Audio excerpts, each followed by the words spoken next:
everyone, I'm Larissa Russell of Creative You, and I'm your host of the Creative Soul Healing Podcast. Here's where we talk about the connection between creativity and healing by interviewing amazing creatives, spectacular healers, and inspiring people who have used creativity in their healing. What does it mean to be creative? What is creativity? You don't have to write a best-selling book or paint a masterpiece or even play in a rock band. Creativity is in everything that we do, in the ways we think, in the way we run a business. In our everyday lives, we are creative all the time. Let's talk about how we are creative and how creativity helps us heal mentally, physically, and emotionally, right now on the Creative Soul Healing Podcast. Hi everyone, I'm Larissa Russell of Creative You. Welcome to the Creative Soul Healing Podcast. Today I have with me Nicole Burgess. Nicole is a licensed psychotherapist and leadership coach to introverted, sensitive, purpose-driven professional women. She is also the host of Soul-Filled Sisterhood podcast and founder of the Self-Care Summit, Improve Your Bottom Line and Your Personal Life. Over the last 15 years, she has coached, guided, and collaborated with over 1,000 women. She helps them break free from perfectionism, demote their inner critic, embrace their fears through action, and grow professionally without sacrificing their personal life. As a result, they are more productive at work, have more meaningful relationships, and no longer sacrifice their well-being for others. So welcome, Nicole. Oh, thank you so much for having me on today, Larissa. I'm so excited to be here. I'm so glad you're here. I am. So can you share some of your story and your path that's brought you here? Yeah, so like I tell others, it's like everybody has that twisty-turny journey. And I started out in accounting, and then I moved on to be a business analyst. And no matter where I went, people would come into my cubicles, people would stop me at grocery stores, at the library, and start to tell me their life story, tell me about relationship issues. And in high school, I absolutely loved psychology. And so it wasn't until my late 20s, early 30s that my friends kept saying, go to grad school, get your master's. And I finally did. And so I got it in counseling psychology. Then I got licensed in California, and then I've moved across the country. And so I've got licensed in different spaces. And now I'm evolving much more into being a coach, because the licensure, it strictly is for mental health, and it restricts me to just working in the state that I'm licensed in. But as a coach, I don't go with the mental health stuff anymore. It's more about just women really getting out of their own way, shifting that mindset, taking action, really facing fears like imposter syndrome, perfectionism, all that. And it's so fun to work with them as they tap into those things and do some shifting. Oh, I totally agree. It's very similar. It seems like we've had a very similar path, and then also do similar work. So that's amazing. So what does healing with creativity mean to you? To me, I go back to more like what your soul is really calling you to do. And every woman that I've ever worked with, whether it's been in my clinical business or in my coaching field, I do a lot of questioning of like, what is their soul calling? And I work with a lot of women who often get, sometimes again, when perfectionism is running their life, they become a workaholic, and they forget to tap into that creative part. And that could be creatively solving issues. That could be, working in your garden. To me, that's a grounding thing to do. I also do a lot of fiber art stuff, but it's anything that just really brings your soul forward and a different way of kind of viewing the world. And I know many of your guests have said that too. It's like, well, it could be this, it could be this, and it really can. There's so many avenues to that, but it all depends on who you are and what really taps into your soul. Yeah, I so agree. And I am constantly saying that creativity is in everything we do. Yes. So it's part of who we are. And if we can just learn to embrace that and sort of move freely through it, I think it can be so helpful. So helpful. So do you think there's a driving force that inspires you? I say so. I think there's a driving force actually in everybody. And to me, that's soul. And some people call it spirit, some people call it God, some people call it universe. But to me, it's that inner wisdom that comes forward. And if I'm not aligned with what is calling me, like when I was an accountant for a while, it's like soul sucking business. Like, yes, I can do numbers. Yes, I can do this. And yes, it helps me with my current businesses. But it just was not fulfilling to me. And so really paying attention to what that inner calling was for me and following it, even though it was like, I'm going to go do what? I'm going to go move across the country. I'm going to what? And it's like continue to face those fears. And yeah, I'm happy I did all of that. Hmm. Yeah, it's so true. So true. And how has a past pain informed your life purpose? It was early on, which again, developmentally, I think we all do this when we don't have like a strong ego and we're learning it. It's like trying to get the approval from parents and validation from other people. And as we grow and evolve, part of that was really looking and acknowledging. I'm like, I was living that life where, my parents are encouraging me to do accounting because it was, quote, the safer thing to do, but because it just wasn't in alignment with what I was placed on this planet for. It was learning that it's like it's okay, even well-intentioned loved ones, it's not their path. And so really looking at doing what has called me and not waiting for other people to approve me or validate me. And that's a continued evolution, right? Especially when perfectionism gets in the way. So I like to tell people, I'm like, yes, I'm totally a recovering perfectionist, because it's like, I've got to do this and I've got to do it like everybody else. It's like, no, you don't. You've got to Mhm. do what works for you. So that continues to inform me and making sure that I am staying in my own lane and not trying to do what other people think I ought to do. Yes, because it's so easy to get caught up in what other people think or what we think other people will think, and all of those things. Yes. Absolutely. So, what would you say is your favorite creative healing modality?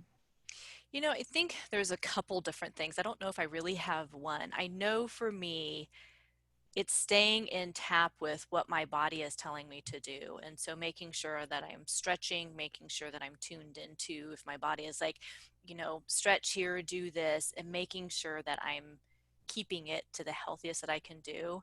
And then on a totally other avenue or another part of it is I'm in the fiber arts. And so I love to do like weaving or knitting and spinning. All of those things feed me.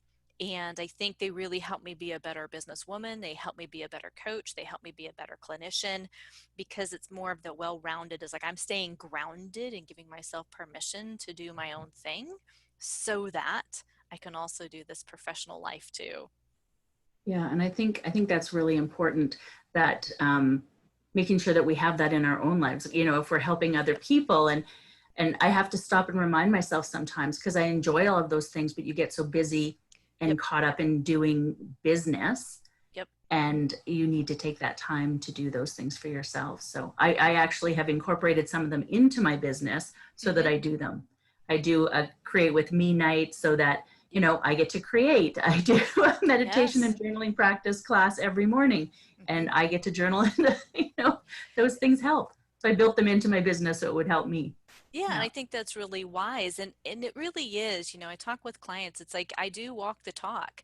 There may be times, again, I can, like any human being, our own imperfection can show up and we kind of get back into our own little trance and forgetting. But with all the clients that I work with as well, it's like I've got set time for my morning routines, and that's my time. This is what I do. And then carving out other little at times or days off where I'm like, this is what I'm going to work on. That's just for me. It's just personal. It may not even be business related, but then being intentional about focusing on your business. So I love that you've incorporated like the best of both into Yeah. all of that. And your clients get to see that it's like, yeah, I'm not making this up. It's really powerful work to be able to do both.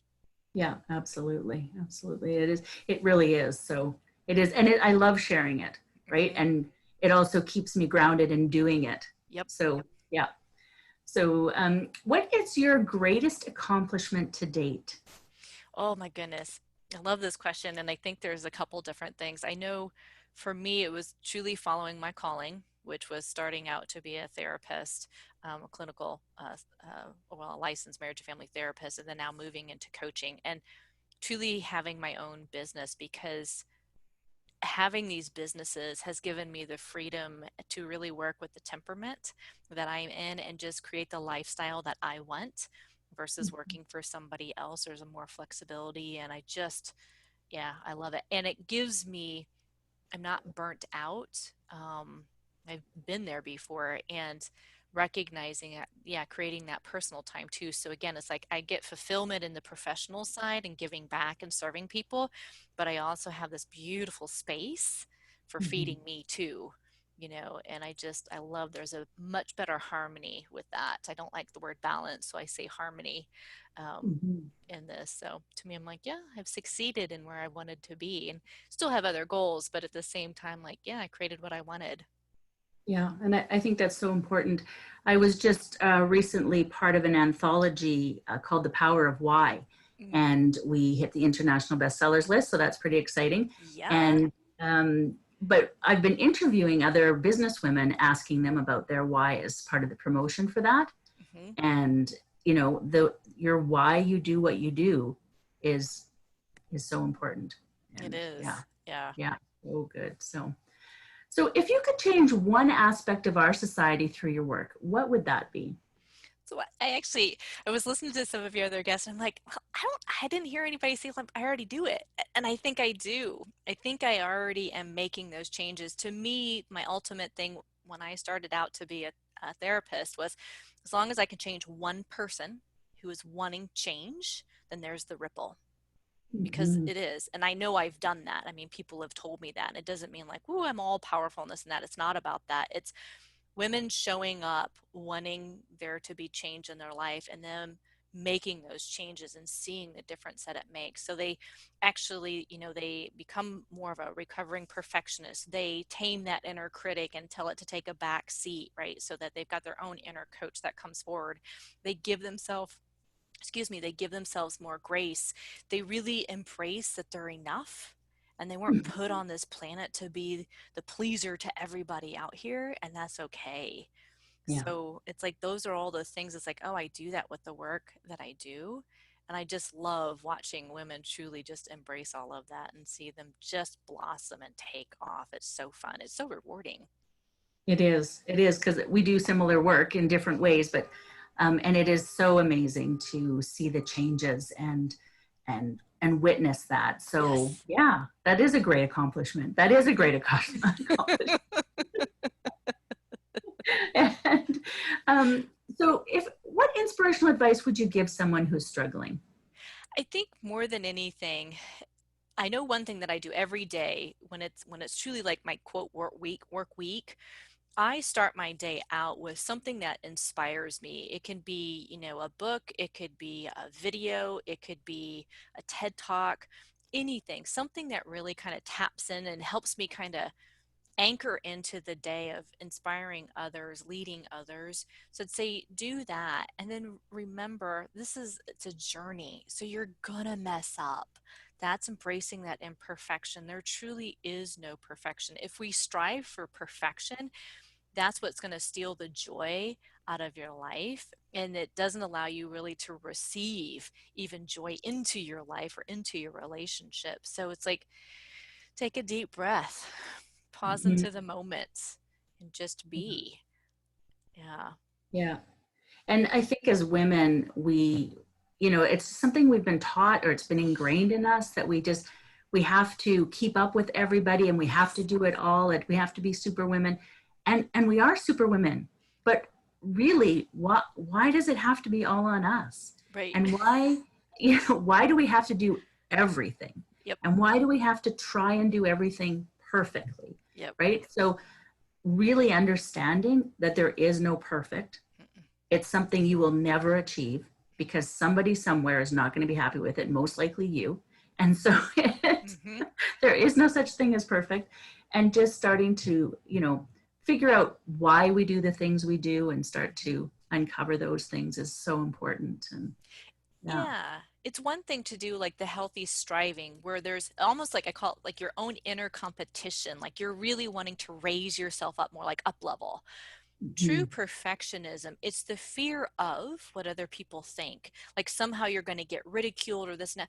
My gosh, there's critics everywhere. It's so easy to be a critic. It's hard to be in the arena, as Brene Brown will talk about, right? And actually do the work. So if you're an entrepreneur, it's like it takes perseverance, it takes grit, it takes courage to have your own business, whatever that looks like. And Mhm. recognize it's like, yeah, if you're getting criticism from folks who don't do that, then okay, let them be in that bleacher section and be like, thanks, but no thanks. You're not doing what I'm doing. And that's okay. But, and even like we were talking about before we hit record, there's so much pivoting that is going on and evolving with everyone, especially, for moms.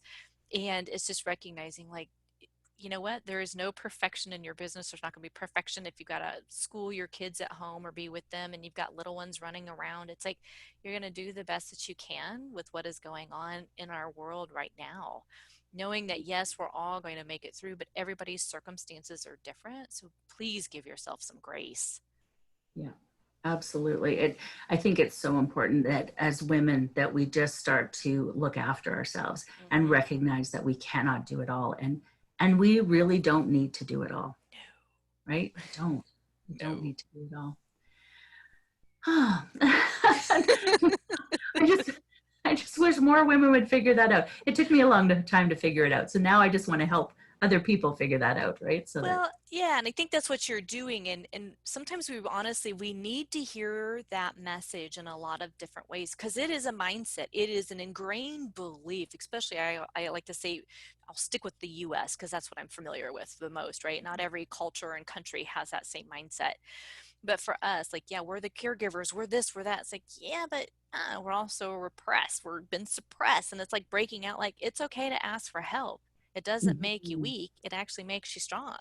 It's okay if you have a partner and you need, somebody else to help out with the household stuff. It's like, yeah, if they're there with you, hello. You need to reevaluate kind of those household duties. You don't need to do everything. And you may need to look at what am I really thinking? Do I need to outsource something in my business?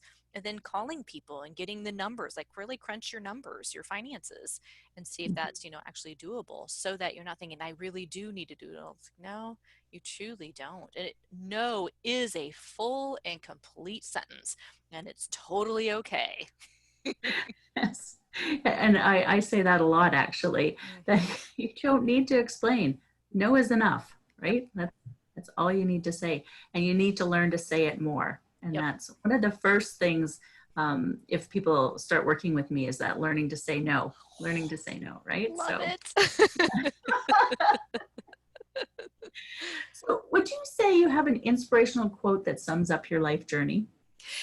I'm not sure if it actually sums my life journey up. There are so many things that truly inspire me, so many different people. And you had a previous guest, they read Marianne Williamson's quote about Mhm. fear, and I'm not going to repeat that one. So this one is from actually Thich Nhat Hanh, and it's to be beautiful means to be yourself. You don't need to be accepted by others. You need to accept yourself.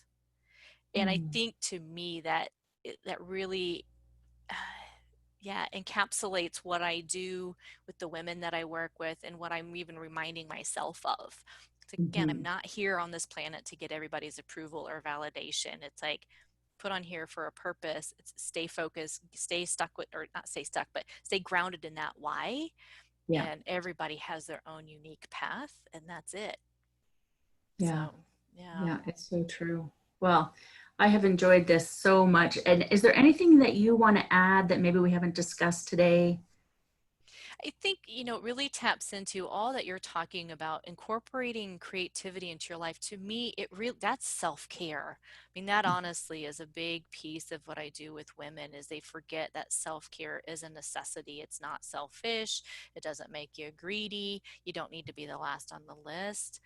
Mhm. Being able to have time for yourself, quiet time, taking walks in nature, whatever rejuvenates you, whatever just really lifts your soul up, do that. Make it a priority. Everyone else will figure stuff out. You're not going to neglect them.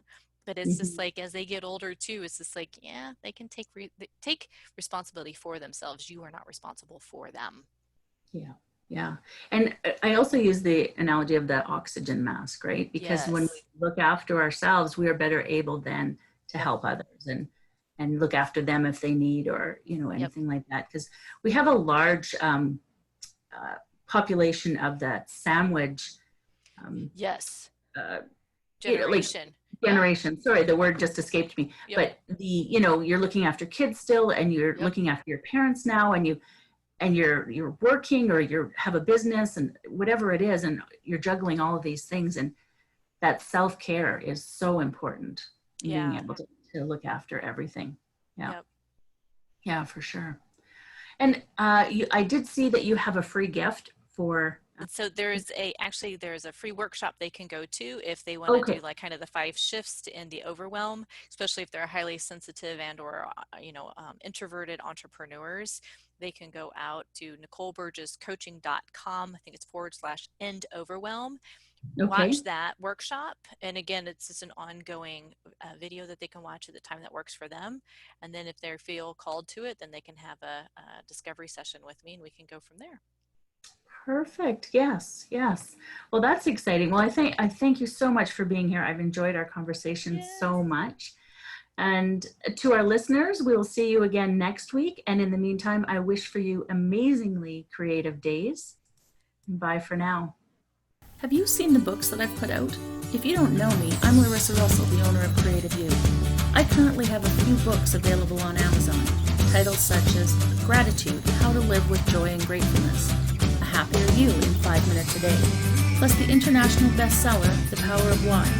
And coming later this year is Total Disaster to Total Master, 7 Steps to Your Authentic Self.